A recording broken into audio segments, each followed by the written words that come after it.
My life took a drastic turn when I was 10 years old.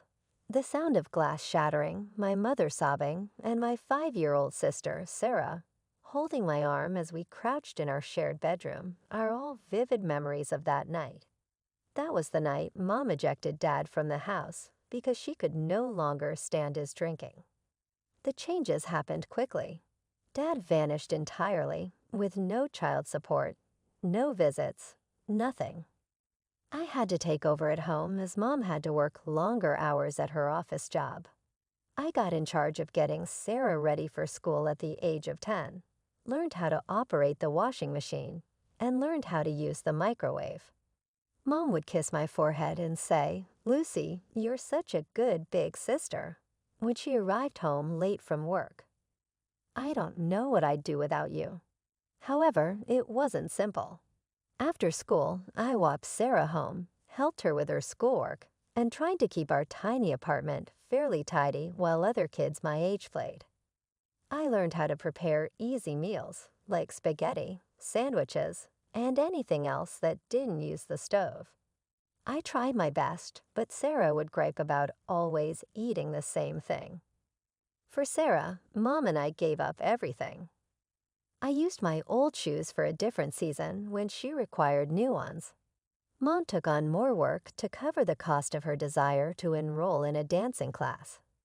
Even though we were unable to enjoy a typical childhood ourselves, we wanted her to experience one. As the years went by, I balanced my obligations at home and at school, and Mom worked herself into the ground. Then, at the age of 13, Mom received a promotion to senior management at her work, which was an incredible event. Our financial difficulties abruptly started to improve. One evening, Mom said, "Girls, I have something to tell you," with excitement glimmering in her eyes. "We're going to be able to move to a real house with a yard." Sarah shouted with joy, but I experienced conflicting feelings. My school was here, and I had made friends in our area, so yes, I was glad we would have more room, and Mom wouldn't have to work as many hours. I was relieved when Mom told me I could continue attending my current school. But across town, Sarah was a student at a pricey private school. It has been a few years since then. I was able to continue my education beyond school since Mom made a good living. It was a bittersweet day as I departed for college. As Sarah relaxed on the couch and hardly looked up from her phone to say goodbye, Mom assisted me in packing my few possessions into her car for the 3-hour journey to State University. "Call me when you get settled," Mom remarked as she gave me a firm embrace outside my dorm. She was grinning, but her eyes were moist. "I'm so proud of you, Lucy." Knowing the sacrifices Mother had made to bring me here, no dating, no social life, just constant work and saving to give us both a shot at a quality education, I watched her drive away. The tuition funds Mother had set aside for me were the result of years of hard work and meticulous planning. I wasn't going to throw any of it away. Even though my dorm room was small, with groaning furniture and a roommate who could hardly speak English, it felt liberating. In less than a week, I was working early shifts before classes at the campus coffee shop. The fact that I already knew how to organize my time between employment, school, and studying pleased the manager. I enjoyed it, but I hardly had time to breathe. I made the dean's list at the conclusion of my first semester when my teachers saw how committed I was. At that point, Sarah began making more regular calls. One evening, when I was completing my economics homework, she complained over the phone, "Lucy, you'll never believe how unfair Mom is being." She claims that Coachella is too costly, even though everyone at school is going. Even $3,000 isn't that much. I almost choked on my noodles from the ramen. 3,000, Sarah? That is absurd. There was a pattern to the calls. It was concert tickets one week, and then a fashionable purse that was owned by everyone at her school the following. Sarah would contact me when Mom refused, expecting that I would persuade her to give up or provide money. My junior year was when I made my breakthrough. I was suggested for an internship at Preston and Associates, one of the best companies in the area, by my business strategy professor. Even though the work was difficult, I gave every task my best, staying late and arriving early. One afternoon, Mr. Preston informed me, "We'd like to offer you a position here after graduation, but we don't usually do this. You have an extraordinary work ethic." Still reeling from the news, I was making my way back to my hostel when my phone chimed. Once more, Sarah. Her first words were, "Mom's being impossible," without even greeting me. She refuses to give me money for a trip to Cancun over spring break. Except for me, everyone is leaving. Could you just send me around $800? One day, I'll repay you. Why don't you get a part-time job? I suggested, not for the first time. The mall's always hiring. You could earn your own money for things like this. Ew, as if. You're so boring and responsible all the time. No wonder you don't have any friends at college. All you do is work and study. She hung up before I could respond. I stood outside my dorm building, staring at my phone, wondering how two sisters could turn out so differently. While I was building my future, one coffee order and study session at a time, Sarah was still waiting for everything to be handed to her on a silver platter. Graduation day felt surreal. As I walked across the stage to receive my diploma, I spotted Mom in the audience, beaming with pride. Sarah wasn't there. She had a really important social event that day. 2 weeks later, I started at Preston and Associates. When my first real paycheck hit my account, I knew exactly what I wanted to do with it. I spent hours picking out the perfect gifts, an elegant silk scarf and matching bag for Mom, and a high-end makeup set from Sarah's favorite brand for my sister. Surprised, I called out, walking into our family home one Friday evening. Mom was in the kitchen cooking dinner, as always. "Lucy." Mom rushed to hug me when I handed her the wrapped package. Her eyes welled up. "Oh, honey, this is too much," she whispered, running her fingers over the silk. "Nothing's too much for you, Mom." Sarah clumped down the stairs, already frowning. "I thought I heard your voice. What are you doing here?" "I brought you something." I handed her the beautifully wrapped makeup set. She opened it carelessly, ripping the paper. "Oh, I actually wanted the other collection from this brand. You should have just given me the money. I would have bought what I actually needed." "Sarah," Mom scolded, but I just shrugged. Some things never changed. Life moved quickly after that. I rented a small but clean apartment closer to work, determined to save enough for a down payment on my own place someday. At Preston and Associates, I threw myself into every project, staying late and coming in early. Within 6 months, I had my first promotion. Then came the call from Mom. "I don't know what to do anymore," she sighed. "Sarah's dropped out of college. She says it's not for her. Do you know how much money I've already paid for this semester? She says she's going to be an influencer. Keeps asking for money for camera equipment and designer clothes for her videos.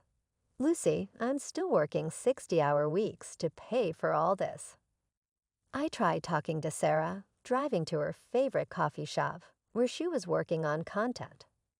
"Oh my God, spare me the responsible big sister act." She rolled her eyes. "Not everyone wants your boring corporate life. I'm building my brand. Mom gets it, even if you don't." But Mom didn't get it. She kept working overtime to support Sarah's influencer career, which seemed to consist mainly of shopping hauls and coffee shop photos. Then I met James. It was at my friend Maria's housewarming party. He was her colleague from the architecture firm down the street. "Want to grab coffee sometime?" he asked as the party was winding down. One coffee date turned into dinner. Dinner turned into weekend trips, and before I knew it, a year had passed. When he proposed, it felt right. We moved in together in my rented apartment, planning to save for a house. By then, Sarah had her own place too, funded by Mom, of course. She'd gotten a job at an upscale boutique, though it seemed more about the employee discount than actual work. The call came on a Tuesday morning. I was in the middle of a presentation when I saw Mom's number flash on my phone. Something in my gut told me to step out and take it. "Lucy," Mom's voice was small, unlike I'd ever heard it before. "I need you to come to the hospital. The doctors, they found something." The next few hours passed in a blur. I drove the 3 hours to my hometown, my hands shaking on the steering wheel. Cancer, stage 3.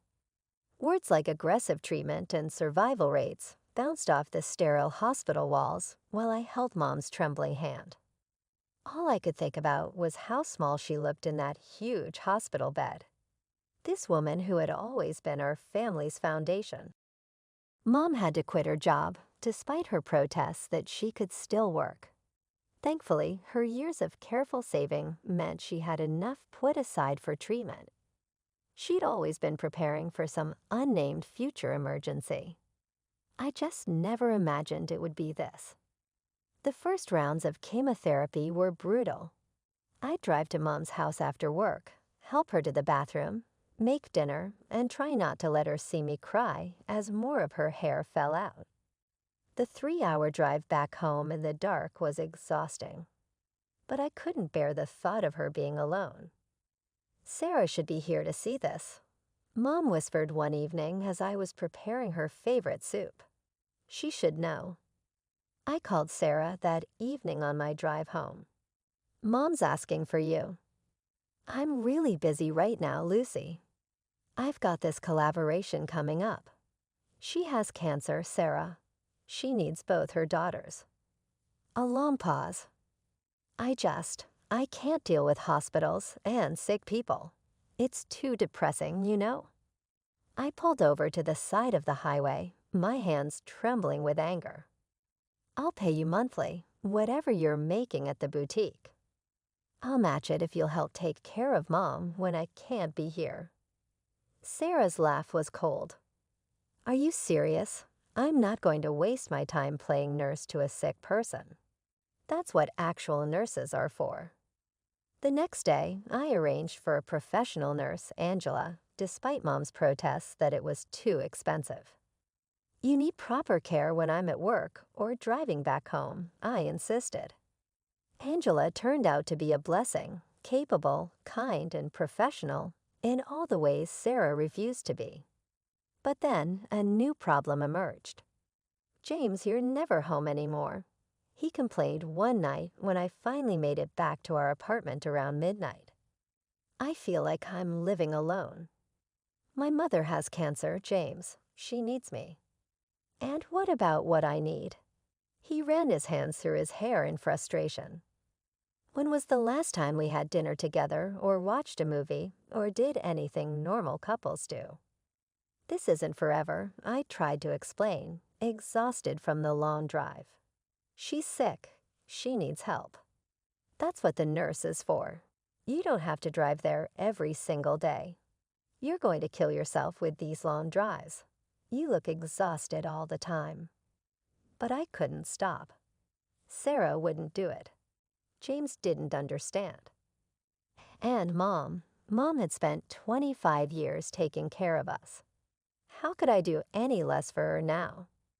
As the weeks of Mom's treatment wore on, I started noticing uncomfortable similarities between James and Sarah. They both had the same way of shirking responsibility, the same talent for making excuses, the same aversion to anything that wasn't fun or easy. I first noticed it during one of our weekend visits to Mom's house. While I was upstairs helping Mom with her medication and making sure she ate something, I could hear laughter floating up from below. James and Sarah were sitting in the living room, sharing jokes and stories like old friends. "Honey," Mom whispered, "go tell them to keep it down." I went downstairs to find them sharing Sarah's phone screen, both grinning at something. "Could you two please keep it down?" I asked, trying to keep my voice level. "Mom's trying to rest." "James, could you come help me with her lunch?" They looked up at me like teenagers caught passing notes in class. Always so serious, Sarah rolled her eyes. "God, you're such a buzzkill," James added. "Totally boring," they said almost simultaneously, then burst into fresh laughter at their synchronicity. I stood there watching my husband and sister share a private joke at my expense and felt something shift inside me. Something important was happening here, but I was too exhausted to figure out what it was. The months crawled by in a haze of hospital visits, late-night drives, and increasingly frequent moments of finding James and Sarah in deep conversation. But then finally, a miracle. Mom's latest test showed remission. The cancer was retreating. "You need a break," my boss said after I burst into tears of relief at my desk. "Take some time off. You've more than earned it." That night, I browsed through travel websites, looking at beach resorts and tropical paradises. For the first time in months, I let myself dream about something other than hospital corridors and medication schedules. "The Maldives," James said suddenly, interested as he peered over my shoulder. It was the most engaged he'd been with me in months. "That looks amazing." "I was thinking about a couple of weeks there," I said cautiously. "Now that Mom's better." Yes, his enthusiasm surprised me. "Let's do it. I'll take time off too. God knows we need this." For the next few days, we were almost like newlyweds again, excitedly planning our trip. We booked an overwater bungalow, researched restaurants, planned snorkeling excursions. James even surprised me by arranging a couple's massage package. For the first time in months, I felt hopeful. Maybe this vacation would help us find our way back to each other. Maybe all we needed was some time away from everything: the hospitals, the stress, the constant worry. One week before our scheduled departure to the Maldives, Mom collapsed. I was at work when Angela called. "Lucy, you need to come quickly. Your mother's not well." The familiar drive to Mom's house had never felt longer. At the hospital, the doctor spoke in grave tones about heart complications from the chemotherapy. Mom looked so fragile in the hospital bed, nothing like the woman who'd raised us. "Sarah," I said when she finally answered my call, "I need you to stay with Mom. I can't be here all the time, and she needs someone." "Are you kidding me?" Sarah cut me off. "I told you I'm not playing nurse. I have plans." I hung up and called James next. His reaction was worse. "No," he said flatly when I told him I couldn't go on the trip. "No way. You are not canceling this vacation. My mother is in the hospital." "There's always something with your mother. The tickets are non-refundable. I'm going with or without you." "Are you serious right now? My mother could be dying." "Yeah, well, our marriage is dying too, but you don't seem to care about that." I packed a bag and moved to Mom's house that night. James didn't try to stop me. 2 days later, my phone buzzed with an Instagram notification. James had posted a photo of our overwater bungalow. "Paradise found," read the caption. I tried to push down my anger and focus on Mom, but on the third morning, as I was helping her take a sip of water, she squeezed my hand weakly. "Lucy," she whispered, "I'm sorry." Those were her last words. Her heart gave out an hour later. The world stopped making sense. I moved through the next few hours in a fog, holding her cold hand until the doctors gently pulled me away. My calls to James went straight to voicemail. Sarah's phone just rang and rang. I sat alone in Mom's quiet house, surrounded by sympathy calls from neighbors. trying to plan a funeral for the woman who'd given everything for us. The funeral home needed decisions. The obituary needed writing. But my husband was gone, and my sister was nowhere to be found. In desperation, I called Jenny, Sarah's best friend since high school. "Jenny, have you heard from Sarah?" "I can't reach her. And Mom. Mom died this morning." The silence on the other end stretched too long. "Lucy," her voice was small, guilty. "I think you should know something. Sarah, she's in the Maldives. She's with James. They left together." "I'm so sorry, Lucy." "I should have told you sooner, but Sarah made me promise." I hung up before she could finish. With shaking hands, I opened Sarah's Instagram profile. There it was, a photo of a tropical sunset, posted an hour ago. The same view James had posted yesterday. I sat in Mom's favorite chair in the house where she'd raised us, where she'd sacrificed everything to give us a good life, and tried to comprehend how my sister and my husband could do this. Not just the affair that was bad enough, but to abandon us now when Mom was dying, to be sipping cocktails in paradise while I planned our mother's funeral alone. The depth of their betrayal was almost as devastating as losing Mom. Almost. Mom's funeral was small and quiet. The chapel was filled with her coworkers, old friends, and neighbors, but the 2 empty seats in the front row spoke volumes. I delivered the eulogy alone, my voice somehow staying steady as I talked about Mom's strength, her sacrifice, her unconditional love. A week later, I was sitting in Mom's kitchen, surrounded by sympathy cards I couldn't bring myself to open, when I heard the front door unlock. Sarah's laugh floated in first, that familiar carefree sound that now felt like a knife in my chest. Then James's deeper chuckle joined in. They strolled into the kitchen like they were returning from a casual weekend away, both golden tanned and relaxed. Sarah had a new designer bag. James's wedding ring was gone. "Oh, good. You're here," Sarah said as if we were meeting for coffee. "We need to talk." James wrapped his arm around Sarah's waist, and I watched my sister lean into my husband's embrace. The casual intimacy of it made my stomach turn. "I'm filing for divorce," James announced, pulling a manila envelope from his bag. "Sarah and I are getting married." I stared at them, these 2 sun-kissed strangers wearing the faces of people I'd once loved. Without a word, I took the papers and signed them, using the pen Mom had always kept by the phone for writing grocery lists. "Great," Sarah clapped her hands.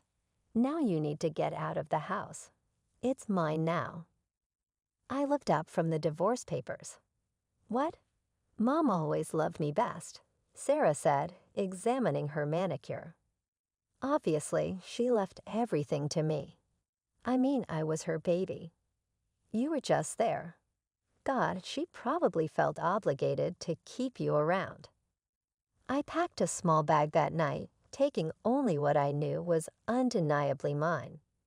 I couldn't stay in that house with them, watching them play house in the space where Mom had just died, where she'd fought so hard to live. A week later, my phone rang. It was Mom's notary, Mr. Patterson, inviting me to the official reading of the will. When I arrived at his office, Sarah and James were already there, holding hands and whispering to each other like teenagers. Sarah shot me a triumphant smile. Mr. Patterson cleared his throat and began to read. "I, Elizabeth Marie Chen, being of sound mind, declare this to be my last will and testament." I watched Sarah's smile grow wider with each preliminary paragraph. Then Mr. Patterson reached the distributions. "To my eldest daughter, Lucy Chen, I leave my house at 1542 Maple Street and all my savings accounts, totaling $400,000. Sarah's smile vanished. "To my youngest daughter, Sarah Chan, I leave $50,000 with the hope that she will use it wisely." I feel compelled to add that I recently overheard Sarah discussing her anticipation of my death and her plans for all that cash. While this was painful to hear, it only confirmed what I already knew about both my daughter's characters. Sarah's face had turned an ugly shade of red. James was suddenly very interested in his shoes. Additionally, Mr. Patterson continued, I have left a private letter for Lucy. He handed me an envelope. Inside was a single page in Mom's familiar handwriting. My dearest Lucy, you have always been the strongest of us, even when you thought you weren't. You learned early what Sarah never did. That love means showing up even when it's hard, especially when it's hard. I'm leaving you everything because I know you'll use it wisely. As for Sarah, I'm leaving her enough to help her if she truly needs it, but not enough to hurt her if she ever truly changes, truly grows up. You can help her if you choose to, but only if she earns it. All my love, Mom. Sarah's scream reverberated off the walls of the notary's office just as I was finishing up Mom's letter. This is absurd. Lucy, I'll sue you. Half of everything will go to me. Calmly, Mr. Patterson adjusted his spectacles. The will, Miss Chen, is unchangeable. 3 months ago, just after she overheard you discussing her death, your mother had it properly witnessed and notarized. There is nothing to protest on your part. Then James climbed to his feet, adjusting his tie as if he were getting ready for a business meeting. In fact, I think I should get half of Lucy's estate. When Elizabeth drafted the will, we were still wed. Mr. Patterson cut me off. I spent 30 years practicing law in this state. Even if an inheritance is obtained during marriage, it is not regarded as marital property in this context. None of it is yours to claim. As it dawned on them, I saw their expressions. They would only receive Sarah's $50,000.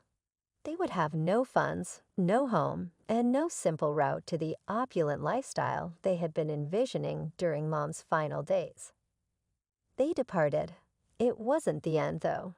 James tried to get in touch with me for weeks. He left me heartfelt voicemails about second chances, long letters about how he gained clarity throughout our separation, and flowers brought to my workplace. Sarah adopted a different strategy. Depending on the day, she would alternate between sobbing apologies and threats of legal action. She begged, "I'm your sister," in her texts. Family forgives. However, Mom had taught me that being a family involves being there when times are tough. When it counted most, none of them had arrived. I was informed by mutual acquaintances that they had moved in together and were using Sarah's $50,000 to play house. They disintegrated after precisely 2 months. It seems that James's domineering personality and Sarah's spending patterns weren't as harmonious as they initially believed. After they screamed at each other in a restaurant, Sarah threw her wine in James's face, and he called her a spoiled child. I instructed my pals to stop providing me with updates, changed my phone number, and banned them both on all platforms. There are certain stories that don't have to be finished. I'm sitting in Mom's kitchen now, 6 months later, sipping coffee from her favorite mug. Her presence is still felt throughout the home, but it is no longer painful. While maintaining the spirit of her, I have repainted certain rooms, moved furniture, and made it my own. I often question whether Sarah will ever really change and turn into the person her mother wished her to be. According to the letter, I could assist her if she did, but I'm no longer in charge of it. For the first time in my life, I'm concentrating on my own recovery, development, and future.